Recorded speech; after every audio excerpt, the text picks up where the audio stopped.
Chelsea Perkins. She drove more than 300 miles from Virginia into the wooded solitude of Cuyahoga Valley National Park and ended someone's life. On the 6th of March 2021, Chelsea Perkins, a 35-year-old Coast Guard veteran who left the job to become an OnlyFans creator, arranged to meet 31-year-old Matthew John Dunmeyer, whom she had known since high school. 4 years earlier, Perkins had reported to authorities that Dunmeyer raped her, but they failed to charge him, and now that unresolved accusation would shadow everything to come. They went hiking off-trail into the Terra Vista Natural Study area, and once they were far into a hidden place among trees, she raised a loaded firearm and fired one fatal shot to the back of his head. Hikers discovered Dunmeyer's body a few days later. His phone's GPS traced his last movements, the trailhead to the park from an Airbnb Perkins had rented, the kindling for investigators' suspicions. Agents meticulously pieced together the evidence they found. The DNA in the woods, cell phone records, social media logs, phone ping data, and ballistics linking bullets at the crime scene to firearms retrieved from her Virginia home. But there's a darker and twisted chapter unfolding behind the headlines.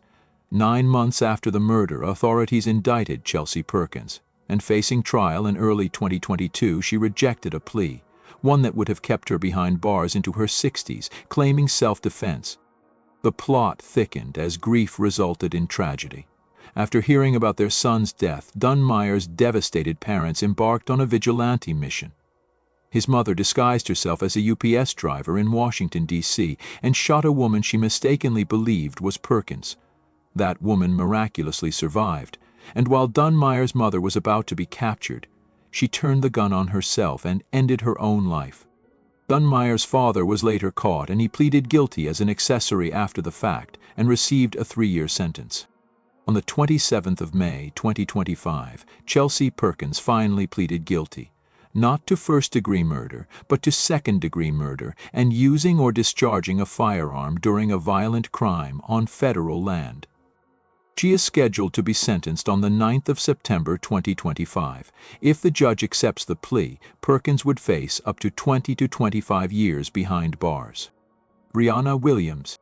On the drizzly morning of the 6th of November 2019 in Jacksonville, Florida, Petty Officer Brianna Williams, a decorated sailor stationed at Naval Air Station Jacksonville, placed a call to 911 saying her 5-year-old daughter, Taylor Rose Williams, was missing. The front door to their home was opened, she claimed, and Taylor had vanished without a trace. Not long after investigators started their search, the story fell apart in fragments. From GPS pings to body cam footage, suspicion quickly turned toward Brianna herself. The surprise came when prosecutors revealed that Taylor had last been seen by anyone outside the household in April 2019, that is, 7 months earlier. As they showed evidence including foreboding findings in Brianna's Southside apartment and cadaver dog alerts in her Honda Accord, investigators tracked her cell phone to a remote wooded area in Marengo County, Alabama, and right there on the 12th of November, human remains were discovered and DNA confirmed that the body were the remains of Taylor Rose Williams. Brianna had served in the Navy since 2012, earning 9 awards across deployments and postings at the Naval Air Station, Pensacola, and Norfolk, before her move to Jacksonville in April 2018. Her past commendations contrasted sharply with her present situation. As investigators probed deeper, the narrative took a darker turn. Medical examiners found signs consistent with neglect, and while decomposition prevented a definitive cause of death, evidence suggested abuse. In that Southside apartment, a cadaver dog alerted to probable remains, and bloodstains found on closet doors raised chilling questions. 3 months later, on the 3rd of March 2022, in Duval County Circuit Court, Brianna Williams, now 29 years old, stood before a judge and entered a guilty plea to second-degree murder in the death of her daughter, admitting that after Taylor's death, she had abandoned her body in Alabama and then lied to authorities. She was sentenced on the 16th of September 2022 to life in prison. She was given credit for 1,043 days already served, and the court allowed a 30-day window for appeal. Elizabeth Jo Shirley. In July 2020, Elizabeth Jo Shirley, a 47-year-old veteran of the U.S. Air Force and a cleared intelligence contractor from Hedgesville, West Virginia, pleaded guilty, but what led to that moment was a story you couldn't think of. It began decades earlier. In August 1994, Shirley earned her first top-secret, sensitive compartmented information clearance, unlocking work with the NSA during her active duty in the Air Force. Over the next 2 decades, through postings with the Navy's Office of Naval Intelligence, the Department of Defense, Department of Energy, National Cyber Investigative Joint Task Force, and multiple cleared contractors, she infused herself deeply in America's most guarded secrets. What she held on to would become her undoing. By July 2019, with custody of her 6-year-old daughter at odds, Shirley fled to Mexico, not just to escape a custody battle, but armed with a classified National Security Agency document. In Mexico City, she drafted messages to Russian officials pleading an urgent need to transfer items tied to her life's work before they were seized and destroyed, and seeking resettlement in a country that wouldn't extradite her. But it all unraveled when on the 13th of August 2019, U.S. Marshals and Mexican law enforcement located Shirley and her daughter at a Mexico City hotel. She was arrested, and the girl was returned to her father, in whose custody she was meant to be. Back in the States, the FBI executed search warrants on her devices and a leased storage unit in Martinsburg, uncovering not only that National Security Agency document, but also a secret-level Office of the Naval Intelligence PowerPoint and draft communications to Russian government officials. On the 6th of July 2020, at age 47, Shirley pleaded guilty to 2 federal counts of willful retention of national defense information and international parental kidnapping. That plea crystallized the betrayal that she misused trust placed in her by the U.S. intelligence community. She wasn't just fleeing a custody dispute, she was trying to leverage national secrets to shield herself and her child.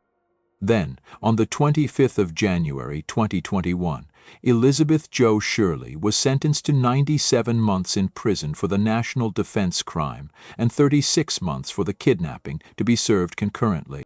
Crystal Gail Mangum. Born on the 18th of July 1978 in Durham, North Carolina, she was serving in the U.S. Navy as a radio and navigation operator before she was discharged during pregnancy.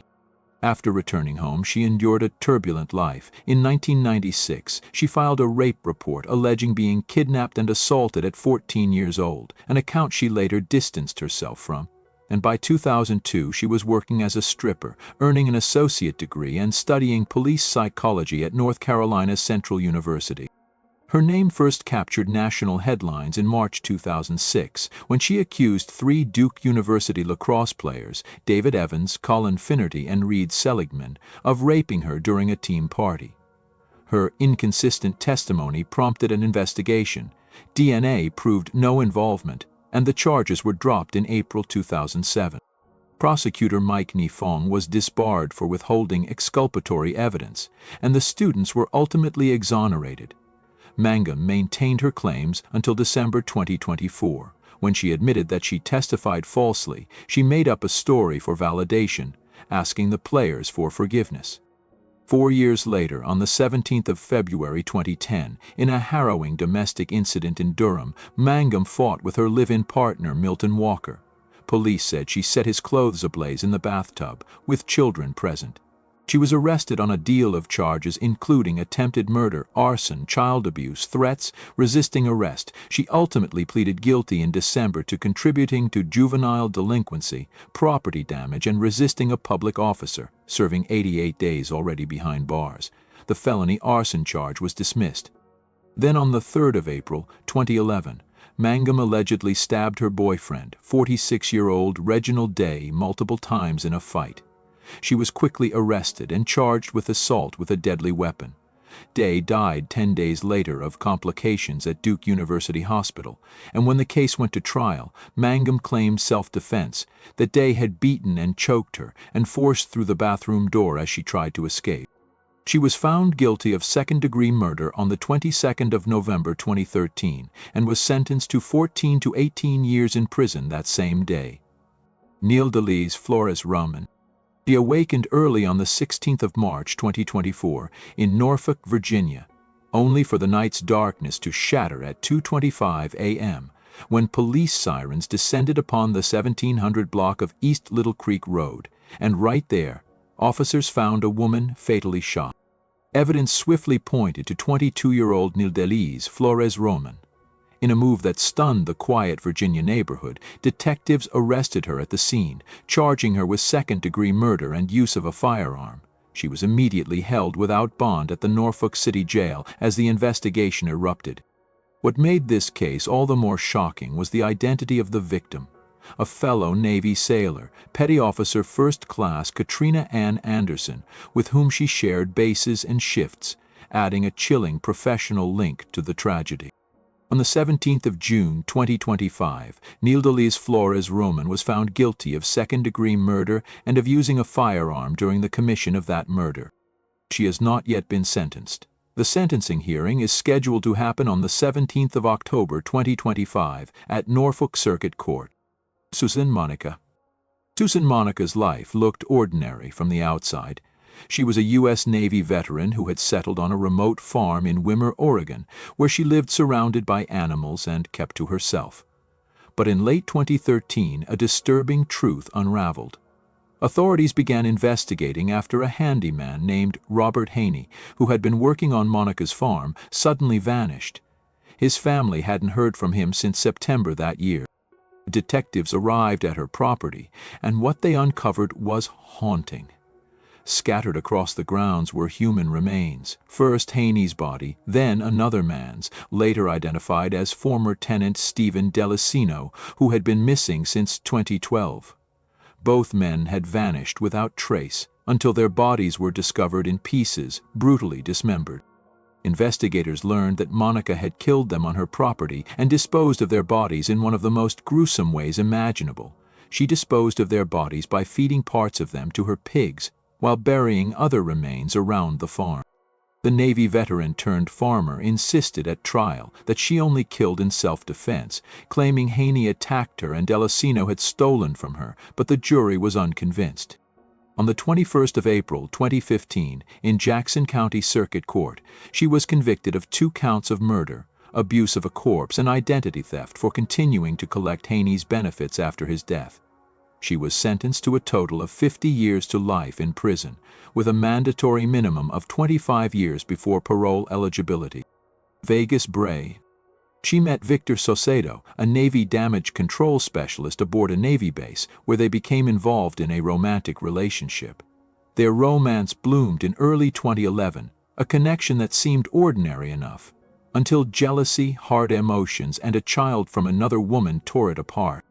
She had the looks, charm, and a military career, while he wanted to be a father and a stable provider for his young son. But she couldn't accept being second. They eventually broke up in 2011, and after the breakup, Vegas transformed. Over the next year, her obsession spilled into relentless acts of destruction, slashing his tires, smearing peanut butter across his car, even tracking him down after he changed apartments. 7 times in all, each incident more unhinged than the one before. She was stalking him, and though Victor reported, authorities dismissed the calls as odd but not urgent. A twist of hope emerged when they met again in October 2012. She tried to rekindle their connection, and in a moment of physical reconciliation they reconnected. Until the morning of the 16th of October. Victor declined breakfast the next day, and something fractured in her mind. That afternoon she returned with a .38 caliber revolver and shot him 9 times inside his Imperial Beach apartment. She dialed 911 and claimed he'd committed suicide. But when investigators arrived, the scene told a different story. There were hollow point bullets, defensive wounds, 9 shots fired, and evidence of a reload shattered her bluff. She was arrested that night and charged with first-degree murder.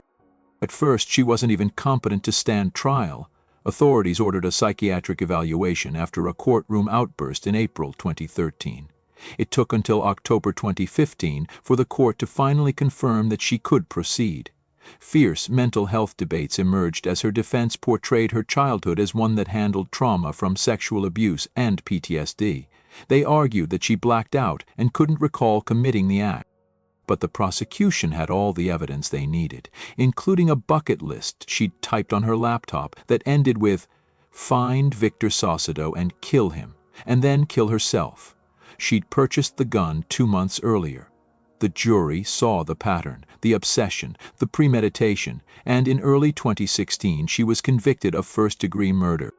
Beggis Bray was sentenced on the 8th of January 2016 to 50 years to life in prison, 25 to life for the murder, plus a consecutive 25 to life for the firearm use. She won't be eligible for parole until around 2066, at which point she'd be about 78 years old. Julie Powers Schenecker. On the 27th of January 2011, tragedy unfolded inside a suburban Tampa home where 50-year-old Julie Powers Schenecker, who had served in the army and worked in intelligence as a Russian linguist, sat in her car outside the family's home in New Tampa. Her teenage children, 16-year-old Calix and 13-year-old Beau, had been her entire world on the surface, but behind closed doors Julie's life was unraveling. She had a long history of depression, suicidal thoughts, and treatment for mental illness. Her marriage to Army Colonel Parker Schenecker was strained, and friends later described her as overwhelmed and isolated. That morning she bought a .38 caliber revolver, and hours later she drove Calix to soccer practice. On the way around a hidden area where no one could see them, she pulled the trigger and killed her daughter in the passenger seat. Then she returned home, walked upstairs, and shot Beau in the head as he sat at the computer. Both murders were coldly deliberate. Police arrived after Parker, who was deployed in the Middle East, couldn't reach his family. Officers found Julie covered in blood, incoherent, muttering that her children had been mouthy and she wanted to silence them. She was arrested on the spot and charged with 2 counts of first-degree murder. For years, delays and competency hearings pushed the trial back, with Julie repeatedly claiming insanity. But in May 2014, a jury listened to every gruesome detail: the purchase of the gun, the planning, and the act itself. They heard from mental health experts, yet prosecutors argued she knew exactly what she was doing, and after just 2 hours of deliberation, she was found guilty on both counts of first-degree murder and was sentenced to 2 consecutive life terms without the possibility of parole. Camilla Nikina Hassel. On New Year's Eve of 2018, tragedy struck in St. Joseph Township, Michigan, where 23-year-old Army Sergeant Tyrone Hassel III had returned home from Fort Stewart, Georgia, to spend the holidays with his family. That night, as he carried food to his father's house after a gathering, he was ambushed outside. Multiple gunshots rang out, and he was killed in cold blood. What seemed at first like a random attack quickly unraveled into a chilling conspiracy orchestrated from within his own home. Investigators soon uncovered that his wife, 22-year-old Army Specialist Camilla Nikina Hassel, had not only been unfaithful, but had plotted Tyrone's murder with her lover, another soldier named Jeremy Cuellar. Over months, Camilla and Cuellar exchanged messages, crafting a plan to eliminate her husband. The motive was both twisted and selfish. She wanted the freedom to be with Cuellar and secure Army benefits tied to her husband's service. Cuellar drove from Georgia to Michigan to carry out the plan, lured Tyrone into a vulnerable moment, and pulled the trigger while Camilla waited for news of his death. The investigation moved quickly, showing phone records, surveillance footage, and testimony pointed to both Camilla and Cuellar. They were arrested within days in early January 2019, and Cuellar later accepted a plea deal, testifying against Camilla in exchange for a reduced sentence of 65 years. But Camilla went to trial, maintaining an air of control even as the evidence stacked against her. Witnesses revealed her manipulation, her calculated deceit, and her cold detachment in the aftermath of her husband's death. Camilla Nikina Hassel was found guilty of first-degree premeditated murder and conspiracy to commit murder, and on the 29th of August 2019, she was sentenced to life in prison without the possibility of parole. Aretha Phyllis Mays. It began in the quiet evening, as elderly veterans rest in the quiet halls of the Louis A. Johnson Veterans Medical Center in Clarksburg, West Virginia.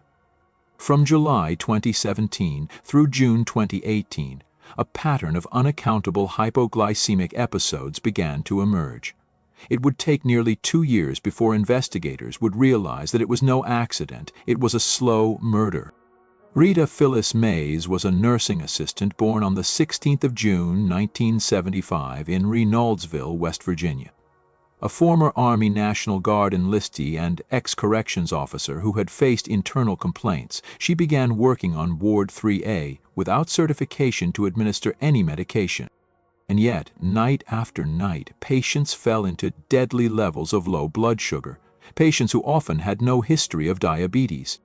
The first death was an 84-year-old Korean War veteran, Archie Edgell, whose blood sugar dropped twice, falling as low as 24 and then dropping again after that. An autopsy found 4 injections and soon more victims: 82-year-old Robert Edge Sr., 89-year-old Robert Kazoul, George Shaw Sr., William Holloway, Felix McDermott, Raymond Golden, and finally Russell Posey Sr., who was 92 years old and initially survived but later died. Mays had been the overnight sitter administering all the men involved, old and vulnerable men who wouldn't suspect something like that in such a place. Surprisingly, investigators couldn't find any fingerprints or syringes, and there was no eyewitness. Instead, they built a case rooted in circumstantial evidence and clues. Mays's own internet history revealed searches about female serial killers. She even watched Nurses Who Kill, including an episode focused on insulin killings. Early morning calls to her husband, incarcerated for child pornography offenses, recorded her dark confessions. Talk of wanting to freaking strangle a patient, arms sore from compressions, lamenting that if they would have just said "do not resuscitate," they would have went to sleep when their sugar dropped to 30. Investigators interviewed her 3 times over 2 years, pressing her until she admitted silently that it does look like she did it. They exhumed remains of buried victims, sought expert forensic and medical analyses, and sifted through logs, staff interviews, computer records. Over 300 interviews and thousands of pages of documentation later, the walls of denial crumbled. On the 14th of July 2020, she was arrested, and she pleaded guilty in federal court to 7 counts of second-degree murder and 1 count of attempted murder for Posey, who had survived briefly following the insulin injection. On the 11th of May 2021, Rita Phyllis Mays was sentenced to 7 consecutive life sentences plus an additional 20 years for the assault charge. She was ordered to pay more than $172,000 in restitution to victims' families, the VA hospital, Medicare, and insurers. If you enjoyed this and want to see more interesting videos, I'm going to be posting every day on this channel. I would really appreciate it if you like and subscribe. Thank you very much.